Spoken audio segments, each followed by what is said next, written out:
Foi. Tá ouvindo? Bem, bom dia a todos. Vamos começando mais um estudo da Mocidade Espírita. Hoje, para a gente falar de um tema interessante, que é falar sobre fluido cósmico universal. Eu tenho um pequeno problema aqui, um atrasozinho, mas já está tudo resolvido. Espero que vocês estejam me ouvindo bem, né? Então, vamos iniciar o nosso estudo, então, iniciando com uma prece, para a gente poder fazer o nosso estudo, ok? Só confirma para mim se está tudo ok. 12 pessoas. Então vamos... Vocês estão me ouvindo bem? Tá tudo certo? Vocês me ouvem bem? O som tá legal? Tá bom? Vocês me ouvem bem? Dá pra gente fazer tranquilo?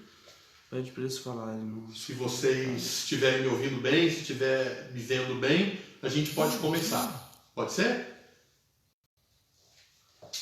Vocês podem dar algum aviso aí pra mim? Áudio e vídeo ok. Então vamos iniciar o nosso estudo, então, elevando então o nosso pensamento a Jesus, nosso Divino Mestre, trazendo em nossa tela mental a lembrança de um Jesus vivo, luminoso, envolvendo nossas mentes e nossos corações.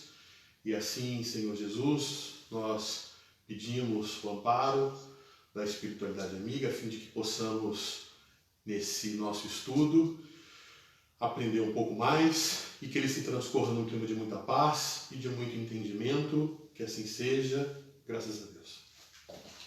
Bem, o nosso tema de hoje,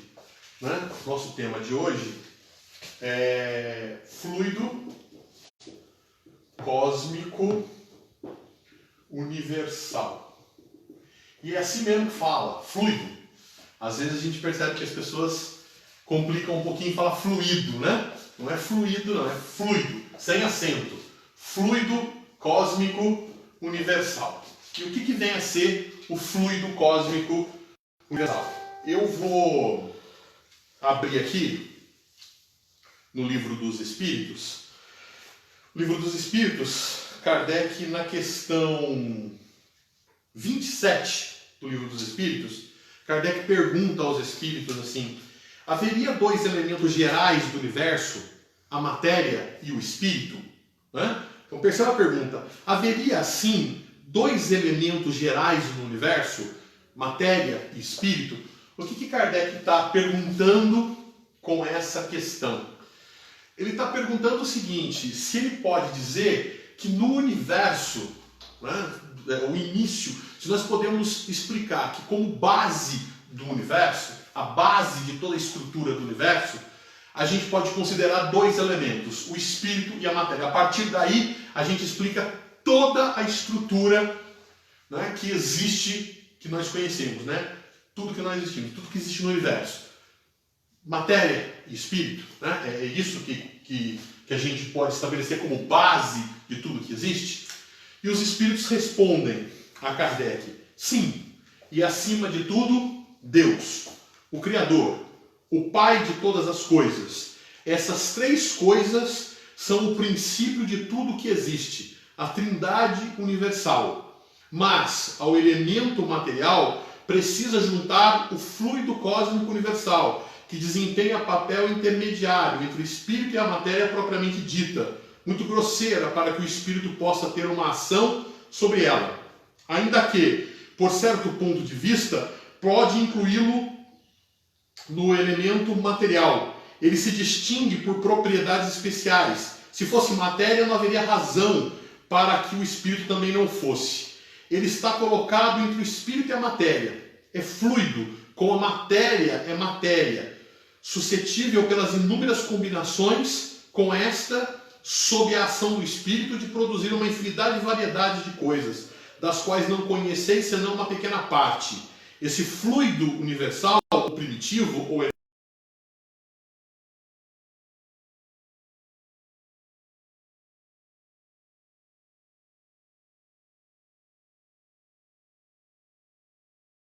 lhe dá. Então veja essa definição. Então Kardec está dizendo, né? Então os espíritos dizem a Kardec o quê? que no universo existem 3 elementos gerais: Deus, o Espírito, e aí o princípio espiritual, então eu vou escrever o Espírito com E minúsculo, é o princípio espiritual, né? Espírito e matéria. E matéria. E aí ele vai dizer assim, olha, Deus é o Criador de todas as coisas, então ele cria o Espírito e cria a matéria. Então a definição que Kardec dá é: Deus é a inteligência suprema do universo, causa primária de todas as coisas. Então nesse caso, é o Criador, a inteligência suprema do universo, causa primária, Criador primário. Então ele cria as bases do universo, ele cria as bases, né, espírito e matéria, e aí é o espírito que, agindo sobre a matéria, estabelece o processo da criação. Então, o que acontece? Deus não é o agente total ou direto da criação. Então Deus não criou todas as coisas, ele criou o princípio de todas as coisas. Deus é causa primária. E o Espírito é herdeiro de Deus.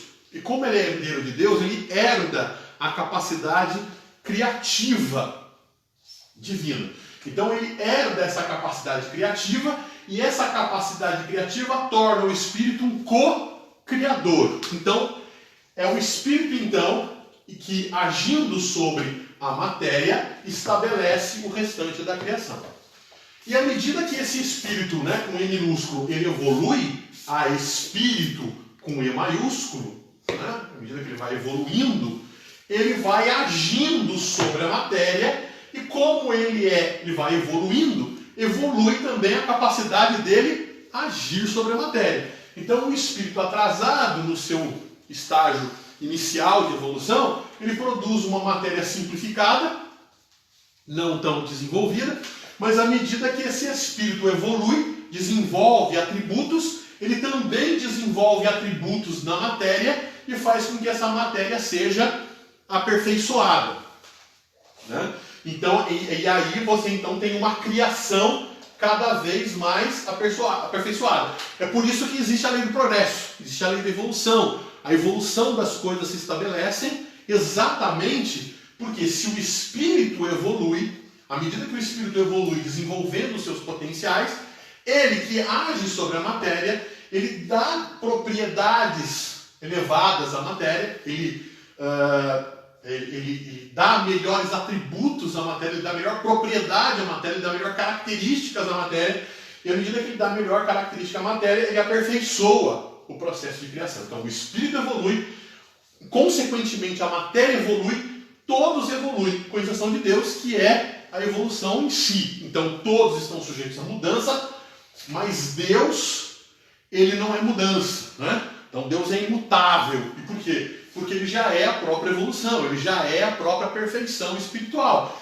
E a sua imutabilidade se estabelece, então, nas suas leis, as chamadas leis divinas. E essas leis divinas é que estabelecem os processos de criação, né? Até que o espírito, de uma certa forma, a partir do seu livre-arbítrio, ele começa a fazer as escolhas que respeita a lei divina ou não respeita. Se ele respeita a lei divina, ele está em equilíbrio com a lei divina, ele está em sintonia com a lei divina, né? Ele está no tom da lei divina, e dessa maneira ele está em equilíbrio e em harmonia. Então ele está bem, está feliz, está satisfeito, porque ele está em harmonia. Ele, criatura, está em harmonia com a criação divina. Então está tudo certo. A partir do momento em que ele começa a agir em desarmonia com essas leis, ele começa a agir de maneira contrária, ele começa usando o seu livre-arbítrio, não respeitando as chamadas leis divinas, ele entra num distom, ele entra numa distonia, ele não está mais no tom, ele está numa distonia. Então ele entra numa desarmonia, e essa desarmonia acaba trazendo dor e sofrimento para o espírito, até que ele volte de novo no tom e tudo entre novamente em equilíbrio. Tá certo? Então, basicamente, é isso que Kardec e os espíritos estão dizendo ali a Kardec. Agora, os espíritos dizem que ao princípio material, veja, quais são os princípios do universo? Deus, espírito e matéria. Entretanto, ao princípio material, é preciso relacionar o fluido cósmico universal, né? Ou seja, é a matéria inicial, é a matéria primitiva, né? Deus não cria a matéria propriamente dita, né? É o espírito que, atuando sobre a matéria elementar, a matéria básica, é que vai gerar a matéria que nós conhecemos, a matéria transformada que nós conhecemos. Então Deus não faz a árvore, Deus não faz o sol, Deus não faz o átomo, Deus não faz, né? É o princípio inteligente que, agindo sobre o fluido cósmico universal, que produza o átomo, que produza a árvore, que produz as estruturas materiais. Deus cria o princípio espiritual, ele não cria a mim, né? Ele cria o meu princípio, o princípio espiritual, e ele cria o princípio da matéria. Qual é o princípio da matéria? É o fluido cósmico universal. Então eu queria lembrar aqui para vocês uma frase de Kardec, uma frase que os espíritos dizem. Lembrando que isso aqui é em 1857, ou seja, muito antes das modernas concepções de formação do universo, que é já no século XX.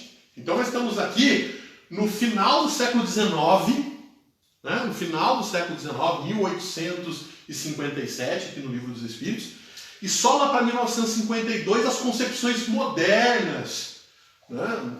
Concepções modernas da formação do universo e tudo mais vão se estabelecer mais modernamente.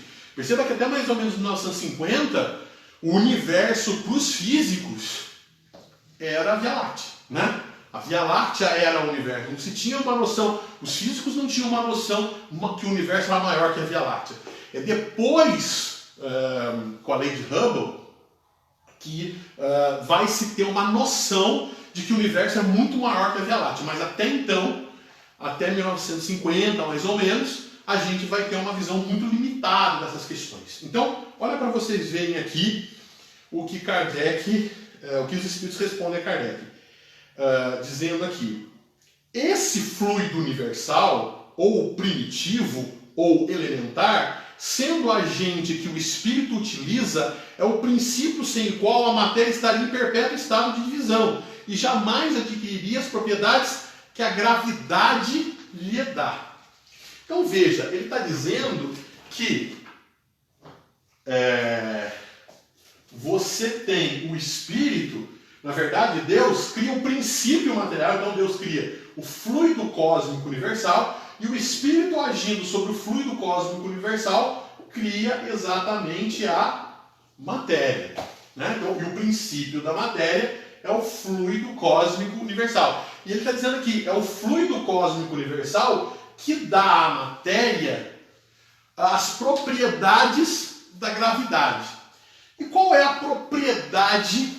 Qual é a propriedade que a gravidade dá aos corpos, né? A matéria? A massa.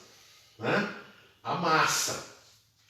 É a massa que gera a gravidade. Então, quando a gente vai lá no médico, ou a gente vai na farmácia, sobe na balança, a gente não sabe o peso, a gente está determinando a nossa massa. Então, quanto é que você pesa? Eu peso 70 quilos, eu peso 80 quilos, eu peso 90 quilos. Nós estamos falando apesar de a gente falar que é peso, a gente está falando errado, né? Do ponto de vista da física.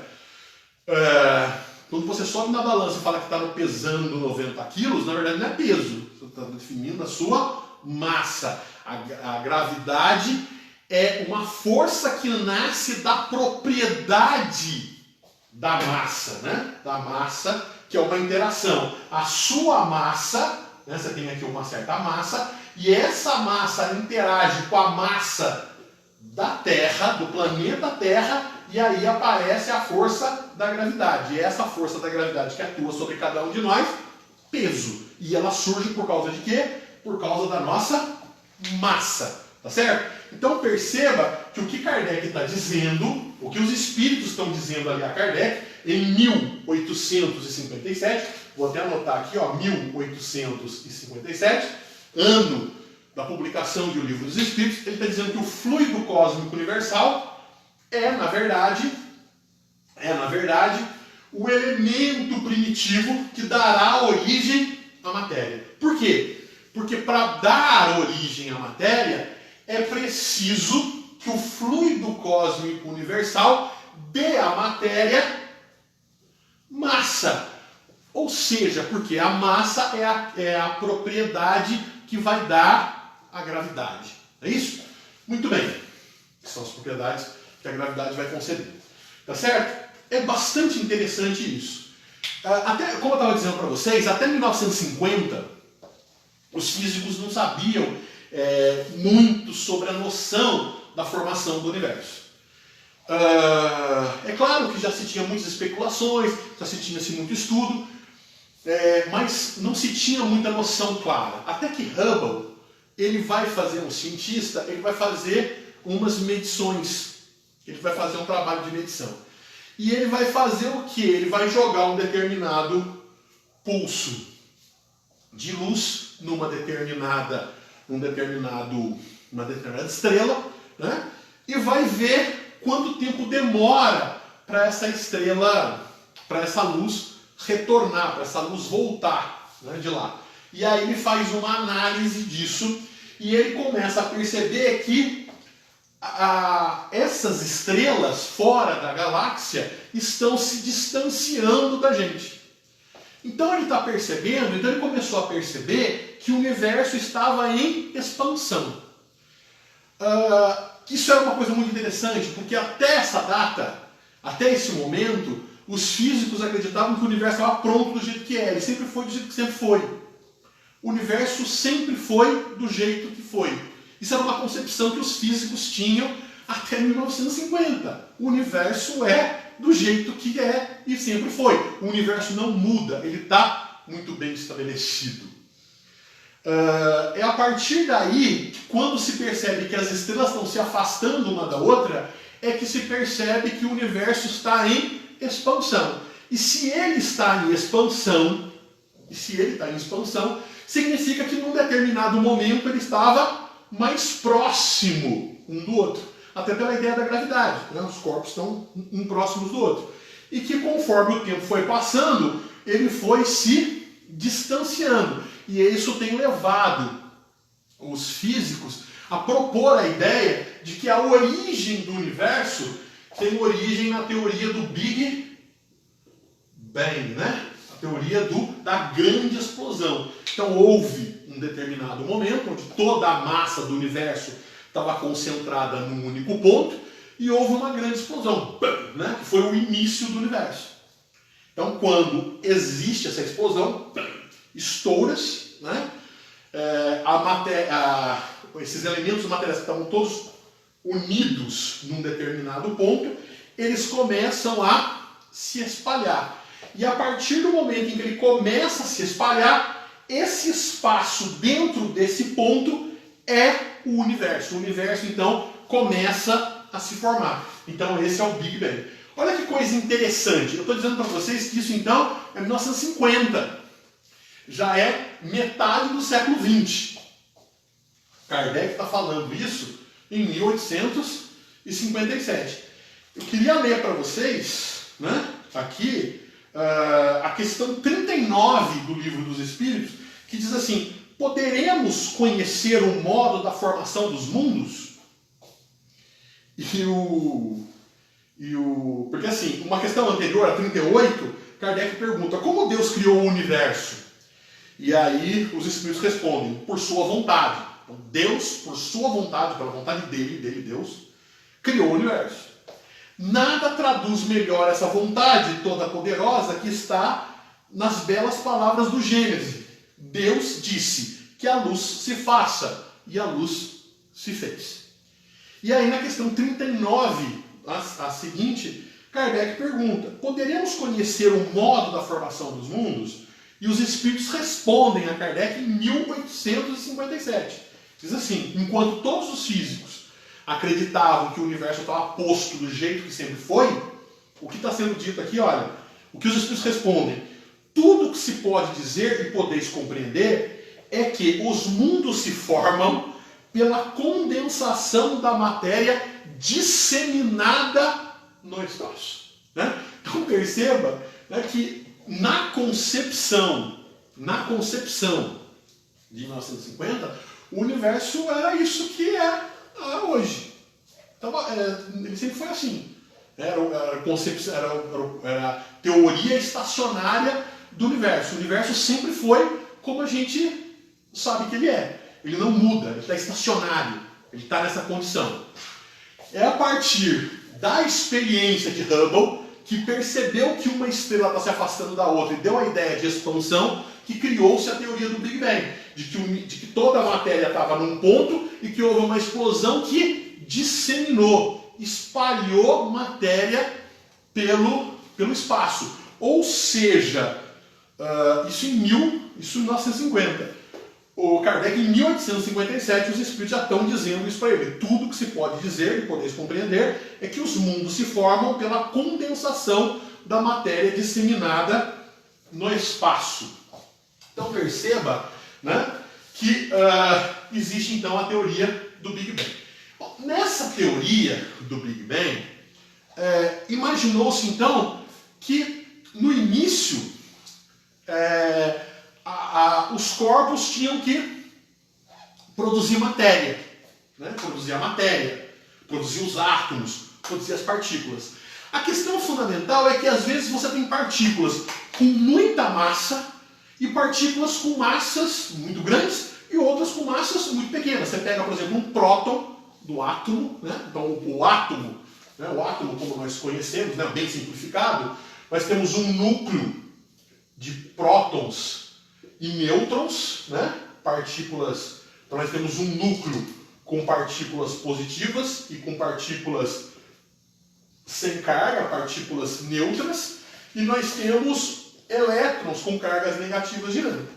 A pergunta interessante que os cientistas começaram a fazer, que os físicos começaram a fazer, é o seguinte: por que é que o elétron, que tem a mesma, né, a carga, em termos de intensidade, tem a mesma intensidade da carga do próton, que está aqui no núcleo, entretanto o núcleo é 1840 vezes maior do que a massa do elétron, ou seja, ele é 1840 vezes mais pesado que o elétron, tem uma massa maior que o elétron. Por que o próton ficou tão pesado e o elétron ficou tão magrinho, tão levinho, né? Por que isso aconteceu?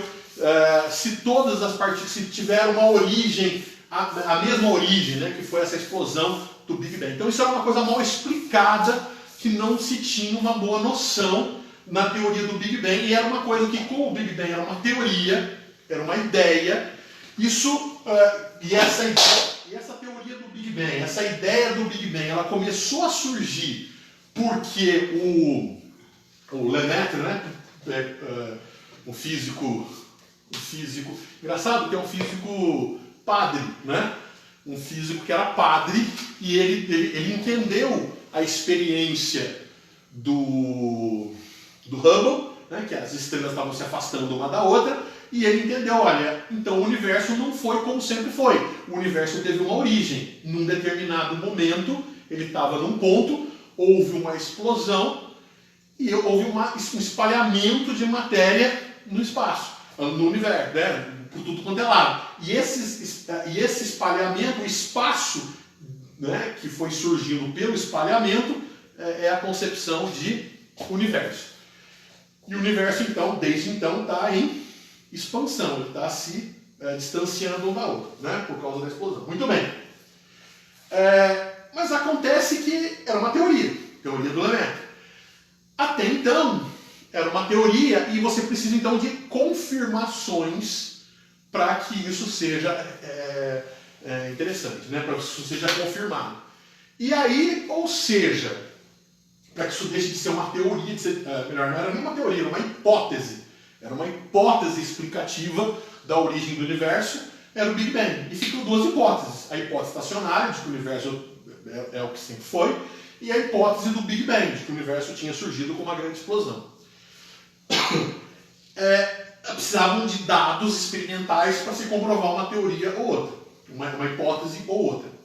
E aí o que acontece? Vai aparecer um indivíduo, né, chamado Higgs. Higgs é um físico famoso, né? O Higgs ele vai propor, para explicar a formação das massas, ele vai explicar então a teoria de formação de massa a partir do conceito do chamado bóson de Higgs. Bóson de Higgs. Então o que é o bóson de Higgs? O bóson de Higgs é mais ou menos o seguinte: o Higgs ele vai propor de que as partículas elementares, quando acontece a explosão e as partículas elementares não tinham massa, elas tinham cargas, mas elas não tinham massa. E elas criam em torno de si um campo. Daí a gente dizer campo elétrico, campo magnético, campo gravitacional, né? Então, ou seja, as partículas criam em si campos. E aí o que vai acontecer? E a própria partícula ela é uma deformação nesse campo, vamos dizer assim, né? Então o que acontece? O que o Higgs está dizendo é que por algum motivo existe esse bóson ou esse campo de Higgs que gera o bóson, né? O campo gera o bóson, e esse campo é o que gera massa nas partículas.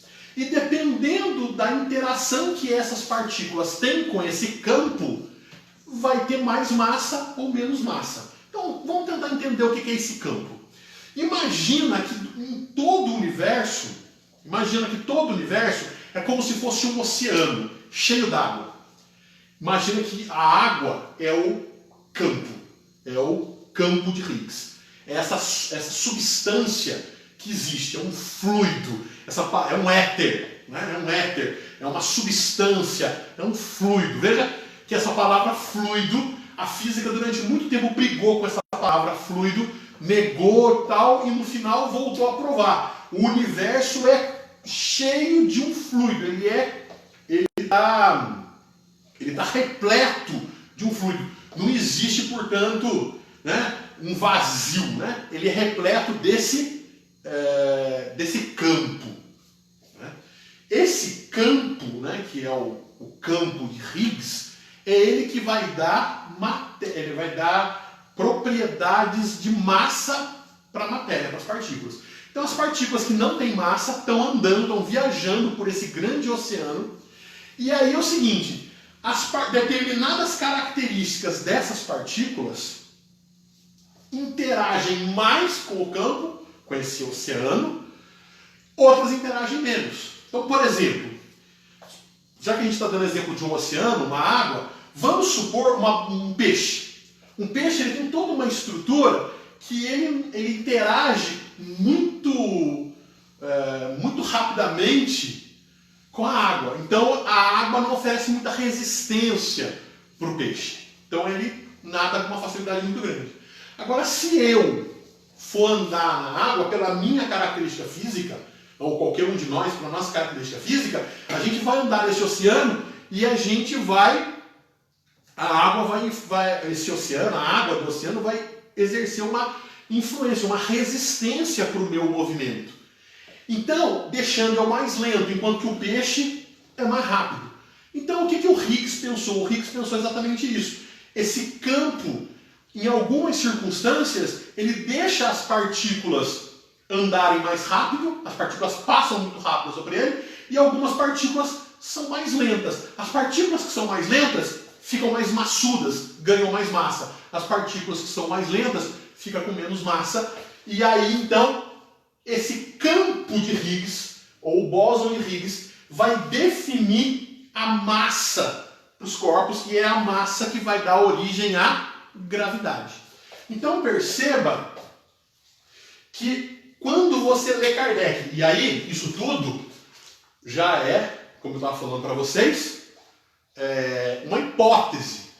Só que essa hipótese só vai se confirmar em 2002, se não me engano. Em 2002, o Higgs, né, vai ganhar o prêmio Nobel de Física.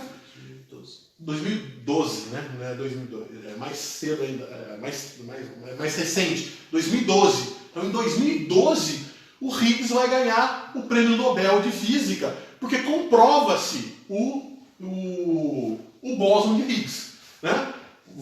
Vai se identificar em laboratório, num acelerador de partículas, lá no LHC, né? Então foi feito um grande acelerador de partículas, e aí observou-se a existência do bóson de Higgs. Então se comprovou que o bóson de Higgs existe. E é o bóson de Higgs que dá massa para as partículas primitivas. Então perceba que quando Kardec diz aqui na questão 27 do Livro dos Espíritos, né, ele diz aqui, no finalzinho aqui, esse fluido universal ou primitivo ou elementar, sendo o agente que o espírito utiliza, é o princípio sem o qual a matéria estaria em perpétuo estado de divisão e jamais adquiriria as propriedades que a gravidade lhe dá. Então veja que o bóson de Higgs, né, na verdade o campo de Higgs, é o tal do fluido cósmico universal. Ou seja, o átomo, ele vai ser formado depois pela ação do princípio inteligente. Não foi formado por Deus. Deus gera o princípio que vai dar origem às partículas que vão compor o átomo. Então perceba que o fluido, então Kardec já está dizendo isso, que o fluido cósmico universal é o princípio que dará origem à matéria. Então toda outra matéria já é um trabalho do espírito sobre o fluido universal, gerando outro tipo de matéria, produzindo outro tipo de matéria. Mas a matéria básica é o fluido cósmico universal. Deu para entender? Então veja bem, eu sei que, né, tem uma complicação aqui da física, mas eu acho que deu para vocês entenderem, né? Então o fluido cósmico, então, na verdade, então para a gente fazer bonitinho, ficar um negócio mais organizado aqui no nosso quadro, o que acontece? Você tem Deus, causa primária de todas as coisas. Como causa primária, Deus cria um espírito com E minúsculo, eu vou chamar de princípio inteligente, que é o espírito com E minúsculo, né? É o princípio inteligente, princípio espiritual, e ele cria um fluido cósmico universal, que é esse princípio que vai dar massa às partículas e que vai gerar matéria básica. Então ainda não é matéria, vai gerar, é o princípio que dará, e ele está em todo o universo, ele completa todo o universo. A ação do princípio inteligente sobre o fluido cósmico universal gera, portanto, a diversidade de matéria que a gente tem, né? Então toda a diversidade de matéria, ela nasce em função das variantes do fluido cósmico universal. Fazendo uma comparação, e aí é o seguinte, Kardec falou isso em 1857. É claro que essa definição é uma definição que, na época, os físicos, os cientistas, acharam aquilo risível, era uma bobagem. Mas perceba, isso em 1857. Perceba que já em 1950, os físicos já propõem a ideia né, por conta do Big Bang, aquela coisa, a concepção do universo, eles propõem a ideia do Higgs, do campo de Higgs, chegando ao princípio do fluido cósmico universal. E somente em 2012 se comprova em laboratório a existência desse fluido cósmico universal. É claro que não se chama assim na ciência. Na ciência foi chamado de bóson de Higgs. É o bóson de Higgs. Isso ficou conhecido, inclusive, como sendo a partícula de Deus. Na verdade, esse nome, partícula de Deus, né, o bóson de Higgs, ele ficou conhecido pelo seguinte, porque o Higgs ele propôs a teoria, né, propôs a ideia, e aí os físicos começaram a procurar essa partícula. Procurar essa partícula, procurar o campo que gerava essa partícula que dava matéria, que dava massa para tudo. Eles começam a procurar isso. E tinha um físico americano, o nome dele é Leon Lederman, né? Ele tinha uma procura, ele se dedicou muito a achar essa partícula e ele não consegue achar.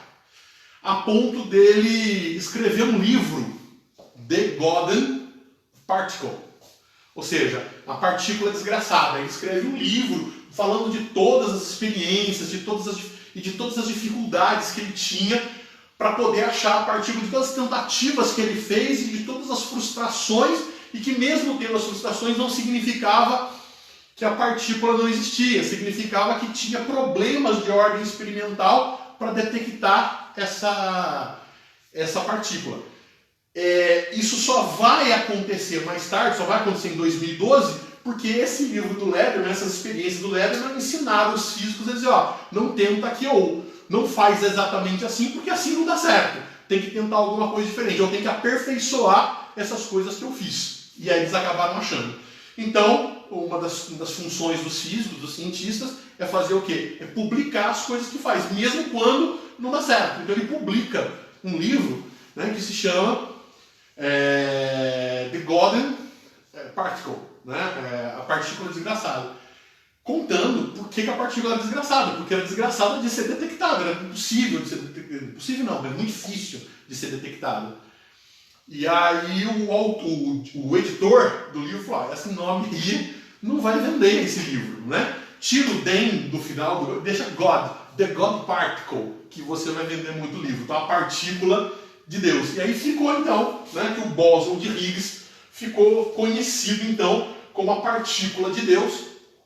E de fato, né, na concepção kardeciana, ela de fato tem mesmo papel divino, ela tem orientação divina mesmo, porque ela sendo Deus, criador primário, né, criação primária, causa primária de todas as coisas, ela cria o princípio material. E o princípio material é a partícula de Deus, é o bóson de Higgs. Né? Muito bem, comprovado cientificamente esse aspecto. Tá certo? Então perceba aí o tríplice aspecto da doutrina espírita. Mas detalhando um pouquinho o fluido cósmico universal. O fluido cósmico universal, então, ele é o princípio da diversidade da matéria. Então o átomo, toda a matéria é composta por átomos. Só que a madeira é diferente do concreto, que é diferente do metal. Então a matéria ela tem diversidades, ela tem características diferentes. Então o que acontece? E você tem matérias que são mais sutis. Você tem uma matéria no estado sólido, você tem a matéria no estado líquido, você tem a matéria no estado gasoso, você pode ter a matéria no estado de gás, né? Você pode ter a matéria no estado de plasma, não é isso? Então, ou seja, você pode ter a matéria em diferentes estados de condensação, né? Ou de grosseria, de materialização, por exemplo. Então você tem uma diversidade da matéria e diversidade de estados da matéria. Ou uma matéria mais grosseira, ou uma matéria mais quintessenciada, mais sutil, mais eterizada, não é isso? Então perceba que o fluido cósmico universal ele é a base para a formação dessa diversidade da matéria. Então, para a gente dar um exemplo grosseiro, só para a gente entender, é como se a matéria, é como se o fluido cósmico universal fosse um trigo, por exemplo. Só para a gente ter uma ideia, o trigo. E do trigo, você é capaz de fazer muita coisa, né? Você é capaz de fazer pizza, né? Você pode fazer pão, você pode fazer bolo, você pode fazer torta, você pode fazer biscoito, você pode fazer macarrão, você pode fazer uma infinidade de coisas com o trigo. Então perceba que mas quem é a origem de toda essa diversidade? É o trigo. Da mesma forma, a matéria tem uma grande diversidade de formas, de características, de propriedades. Entretanto, a origem de toda essa matéria é o fluido cósmico universal. E como é que você faz, como é que você age sobre o fluido cósmico universal para produzir essa diversidade da matéria? Então é o princípio inteligente agindo sobre o fluido cósmico universal e dando essa diversidade. O ser humano, é claro que no determinado início, o princípio inteligente faz isso cegamente, porque a inteligência não é desenvolvida, ele faz isso meio que instintivamente, agindo segundo um determinismo divino, um determinismo das leis universais, né? Leis divinas que Deus estabeleceu. Né? Nós falávamos no início de que se o princípio inteligente está em evolução e fluido cósmico universal está em evolução porque vai se transformando, vai aperfeiçoando a matéria à medida que o espírito evolui, Deus é imutável. E imutável por quê? Porque as suas leis são imutáveis. Então perceba, agora, à medida que o princípio inteligente vai evoluindo, ele se transforma em espírito, né? Espírito com E maiúsculo, e aí o que acontece? Ele já consegue dar à matéria um aperfeiçoamento, ou propriedades ou características, que antes o fluido cósmico, que antes, lá no seu início, ele não conseguia fazer, porque ele já começa a usar aqui o seu livre-arbítrio, e aí ele já começa a fazer mais consciente nas suas escolhas. Então hoje você vê os físicos, por exemplo, criando a tabela periódica a cada tempo que passa. Você estuda a química, você vê lá o número de tabela periódica. Amanhã ou depois você vai ver lá a tabela periódica aumentou o número de elementos. E por quê? Porque novos elementos artificiais, o ser humano começa a construir átomos. Perceba que isso era uma função só do princípio inteligente agindo instintivamente. Depois que se transformou em espírito com E maiúsculo, consciente, ele começa a raciocinar e fazer as suas escolhas. Aí o determinismo diminui.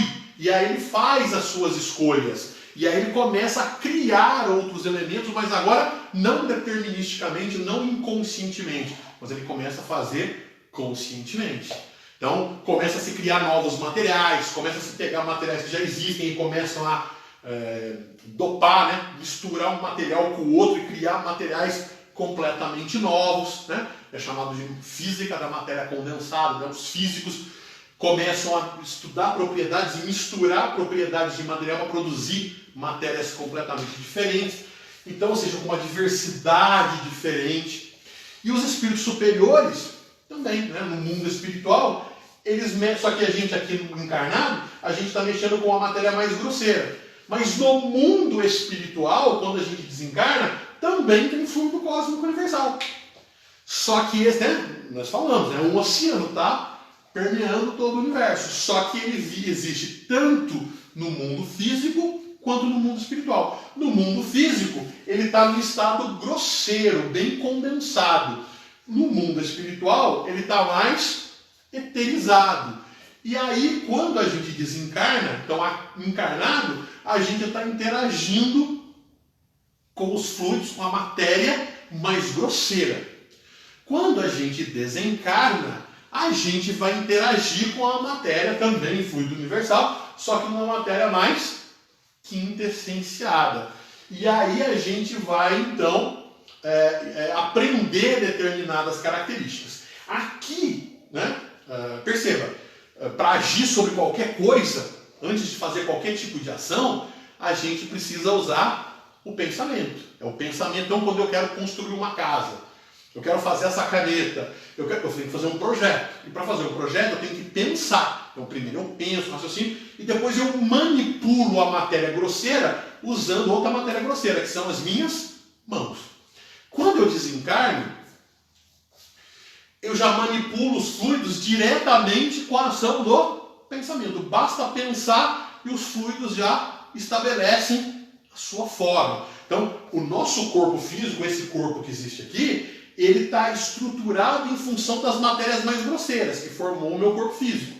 Mas quando eu desencarno, o meu perispírito, o meu corpo físico baixa a sepultura, mas eu continuo tendo um corpo, que é o corpo espiritual, composto de um fluido, uma modificação, é o fluido perispiritual. E esse fluido perispiritual é uma modificação do fluido cósmico universal. Não é isso? Então, ou seja, e o espírito, à medida que ele evolui, ele vai aprendendo a manipular, a agir, a utilizar o seu pensamento para manipular esses fluidos. Ele vai desenvolvendo a capacidade de manipular os fluidos.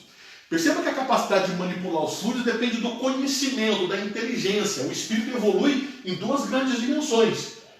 O espírito desenvolve em conhecimento e em moral. Então, à medida que o espírito desenvolve o seu conhecimento, a sua inteligência, a sua capacidade intelectual, isso ele tende a depois a desenvolver o moral. Nunca ele desenvolve o moral para depois vir o conhecimento. Normalmente ele desenvolve intelectualmente, ele desenvolve a asa do saber, e a asa do saber faz ele enxergar a necessidade da elevação moral, e aí ele se eleva moralmente. É por isso que às vezes a gente percebe um grande desenvolvimento intelectual, um grande desenvolvimento científico, mas às vezes a gente vê um atraso moral das criaturas. Então o mundo hoje que nós vivemos é um mundo com um grande desenvolvimento intelectual, um grande desenvolvimento da nossa inteligência, um grande desenvolvimento da ciência, da tecnologia. A gente conhece as profundezas dos oceanos, a gente conhece o espaço, construiu até uma estação espacial, né? A gente manda, vira e mexe, manda satélites para vigiar a órbita terrestre, para estudar várias características da Terra, a atmosfera, para estabelecer processos de telecomunicações, para poder fazer investigação de matas, de incêndios, enfim, tem uma série de fatores. Tá certo? Então a gente conhece muito, desenvolveu muito conhecimento. Mas do ponto de vista moral, a gente ainda continua orgulhoso, continua egoísta, continua invejoso, continua ciumento, continua repetindo as mesmas falhas morais de muito tempo atrás. Mas o conhecimento já está mostrando que a gente precisa aperfeiçoar-se moralmente. A gente não consegue ainda porque o aperfeiçoamento moral depende da gente se livrar dos nossos hábitos. E a gente sabe que mudar hábito é difícil. Né? O hábito alimentar, por exemplo, né? A gente, vou fazer uma dieta, vou comer direito, mas aí passa um pudim de leite condensado, eu sei que eu não devo comer. Ou se posso, devo comer pouco, mas aí eu, pelo hábito, eu como mais do que deveria, mesmo sabendo que não deveria. Né? Então, ou seja, aí depende de uma mudança de hábitos a questão moral. Mas eu já tenho conhecimento que é preciso mudar. Então o conhecimento normalmente vem primeiro. Então, às vezes o espírito é conhecedor das propriedades do fluido universal. O espírito é conhecedor dessas características, mas às vezes ele não tem desenvolvimento moral. E aí ele vai usar o fluido cósmico universal, ele vai fazer transformações na matéria para fazer coisas ruins, coisas más. Ele vai materializar o fluido universal, né? Vai manipular o fluido universal e vai materializar, vai produzir uma matéria negativa, né? Não que a matéria seja negativa, mas o uso que eu faço da matéria. Aí já é a ação do meu pensamento sobre o fluido, dando ao fluido determinadas características. Então, o pensamento é que vai dar qualidade aos fluidos, né? Kardec diz isso em A Gênese. Tá certo? Então, perceba essa característica aqui, né, do espírito através do seu pensamento produzir o fluido universal, agindo sobre o fluido universal para produzir matéria, e aí ele pode dar qualidades a essa matéria dependendo do seu nível moral. E é claro que espíritos elevados, tanto intelectualmente quanto moralmente, vão manipular bem esses fluidos, mas vão fazer bom uso desses fluidos. Vamos pegar Jesus manipulando os fluidos e fazendo coisas que nós ainda não conseguimos fazer, mesmo com todo o desenvolvimento de 2000 anos que a gente conseguiu andar. Tem uma frase de Jesus que diz assim: se tiveres fé, vós fazeis o que eu faço e muito mais. O que ele quer dizer com isso? Né? Ele está querendo dizer com isso que quando a fé, nesse caso, e aí Kardec explica que fé está relacionado com conhecimento, está relacionado com a razão, com o desenvolvimento da lógica. Então, a partir do momento que eu desenvolvo o conhecimento, desenvolvo a lógica, Eu não fico pedindo, eu vou lá e faço daquele jeito. Por quê? Porque eu sei que é desse jeito. Eu não tenho dúvidas, eu não tenho certezas, eu não titubeio. Eu vou e faço porque é assim que faz. A mãe, quando vai fazer o arroz e o feijão, ela não fica com medo, ela não entra toda com dúvida. Ela pega lá os ingredientes e faz. E, claro, que se foi a primeira vez que ela fez, que ela vai fazer, é uma receita nova, é alguma coisa, ela titubeia, ela não sabe, ela não tem conhecimento. É a primeira vez que ela vai fazer, aí não tem fé. Aí ela titubeia, às vezes não dá certo, porque ela faz errado, porque é a primeira vez e tal. Depois que ela aprendeu, depois que ela conheceu, ela não tem dúvidas de que fazendo daquele jeito vai sair. Fugiu da minha mão. Vai sair o arroz, vai sair o feijão, vai sair a comida que ela preparou, porque ela tem consciência. Assim como um químico, quando ele vai lá e mistura um ácido com uma base, ele sabe que no final vai dar sal, e ele não tem discussão sobre isso. Por quê? Porque tem conhecimento e sabe que quando faz essa mistura, o resultado é um sal, e acabou o problema.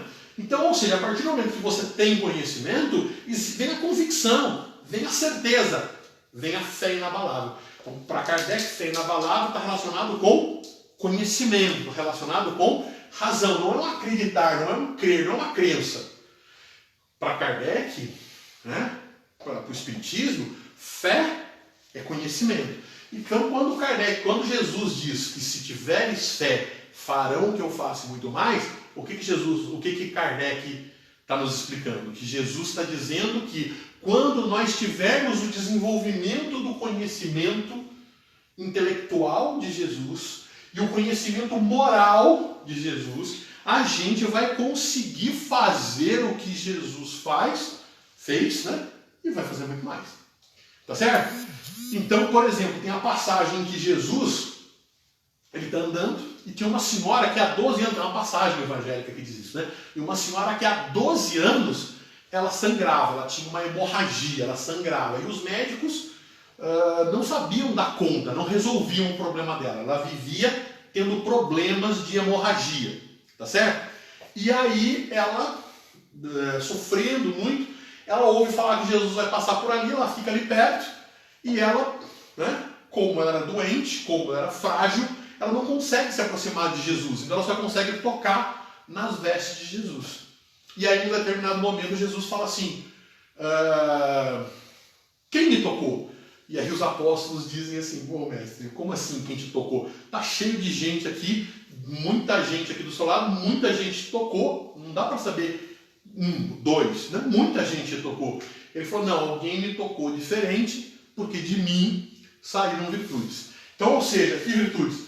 Os fluidos positivos, os fluidos bons. E aí ele ia procurar, e aí ele descobriu. E aí a moça foi lá e se apresentou a ele. Foi lá e falou, fui eu que te toquei, né? E eu fiquei curada, né? Então, ou seja, a cura da hemorragia foi estabelecido pela ação mental de Jesus, pela condição de Jesus, agindo sobre o fluido cósmico universal, trazendo aquilo. Só que, veja bem, Jesus nem percebeu, Jesus nem tinha intenção, né? A própria condição de Jesus de manipulação dos fluidos e a vontade da moça, a fé dela, a convicção que ela tinha de que se tocasse em Jesus já era suficiente, produziu o processo de cura. Então nós também, né, então, à medida que a gente foi aprendendo, muitas doenças que eram incuráveis passaram a ser curáveis com tratamentos médicos, com remédios e com uma, né, a gente está agora procurando aí a vacina para a Covid-19. Então, ou seja, por quê? Porque todo esse processo são manipulações do fluido cósmico universal a partir do momento em que a gente desenvolve conhecimento. E se a gente desenvolve conhecimento bom, porque a gente tem uma moral boa, a gente vai produzir matéria boa, vai trazer contribuições boas para as pessoas. Mas se a gente tem conhecimento, mas não tem uma moral grande coisa, a gente vai trazer malefício. Fazer arma, né? Teve uma época que a gente fazia arma nuclear, hoje em dia já existe uma ideia, inclusive, de se desfazendo dos armamentos nucleares, tá certo? Então, ou seja, existe uma conscientização de que não é para fazer isso e agora até desmontar o que já foi feito. Então, ou seja, Tudo isso com origem no que nós chamamos de fluido cósmico universal. E tudo que vocês aprenderem agora sobre formação do universo, formação dos planetas, criação dos reinos, todo o processo ligado à criação tanto dos mundos materiais, né, quando a gente lê lá Nosso Lar e a gente vê lá casas, estruturas, jardins, ônibus, lugares, cidades no mundo espiritual, né? A gente vai... da onde que vem a matéria que compõe tudo isso? Vem das ações mentais dos espíritos sobre o fluido cósmico universal, produzindo a diversidade do material. Se ele estiver encarnado, grosseiro; se ele estiver desencarnado, sutil. Tá certo, pessoal? É isso. Eu queria agradecer a vocês, né, pela oportunidade de estar aqui desenvolvendo esse estudo. Espero que vocês tenham entendido, compreendido a nossa aulinha de hoje, o nosso estudo de hoje, né, sobre o fluido cósmico universal. Ok? Então vamos fazer a nossa prece, agradecer a Jesus pela oportunidade que tivemos na manhã de hoje de refletirmos sobre questões importantes acerca da doutrina espírita, acerca da nossa identidade espiritual, e pedimos, Mestre, que as vossas luzes, as vossas bênçãos possam agir hoje e sempre, que assim seja.